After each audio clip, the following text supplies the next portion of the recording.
In this AI era, real leaders will remain the emotional compass for their team to help, guide the visions and accountability while AI can just basically handle the noise. That's Ken Coates, the visionary behind KENTECH. His insights on protecting vulnerable communities and growing global businesses have earned him the trust of over 125,000 entrepreneurs and business leaders. I'm Marilyn Germain, the host and producer of the Dear Human Resources podcast. In this episode, Ken is going to talk about leadership in the age of algorithms, which is going to be a deep dive into what leadership looks like when machine learning is making, or at least influencing, more and more of our decisions. Welcome to the show, Ken. Thank you for having me. It's a pleasure to be here. You talk about integrating AI with the human element.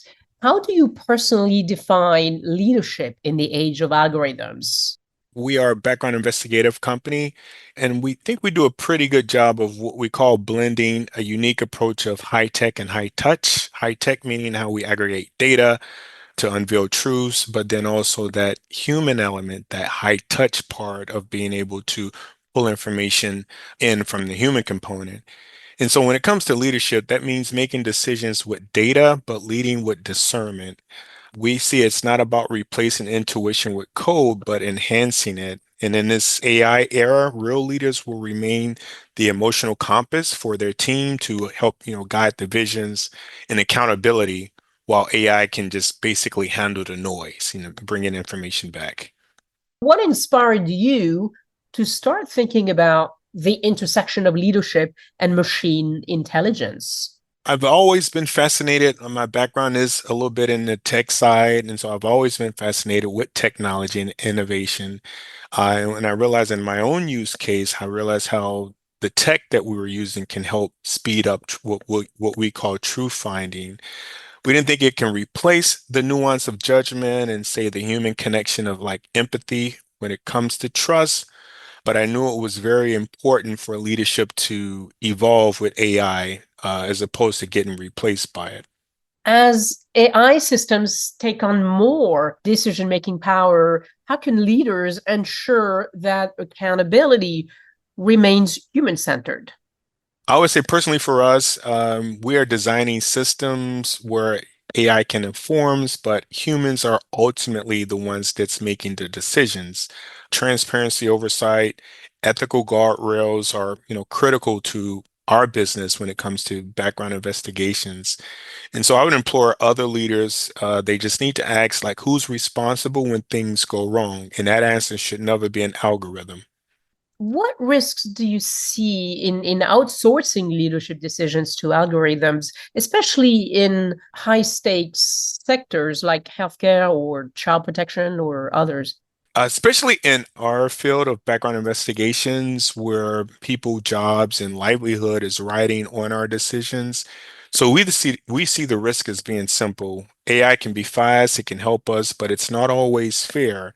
It's essentially a case of bias in, bias out, since AI is derived from us as humans. In areas like child welfare or, say, public safety, the cost of a bad decision can ruin somebody's life. And so we don't take that lightly. Not a misclicked. Any leaders who have never let like automation override their accountability, is very important for them to remain in front of that, any kind of ethical decisions around their company.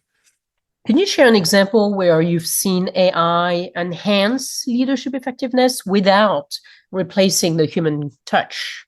In our own practice of investigations of what we do in our firm, we have a new product that we have not quite made public. It's kind of public. It's called Talent IQ, where it's helping job candidates score certain risk factors, but it's our investigators that are making the final call. And so while we're able to express the assessment or character assessment of a potential applicant, we never let AI be the deciding factor. It does a great job of being a pointer, but the blend has helped us improve both speed and accuracy without losing that human touch or that human empathy. I would like you to take your crystal ball now, and I'd like to ask you, what kind of leader do you think will thrive in the next 10 years? Is it someone who understands code or psychology or both or something else?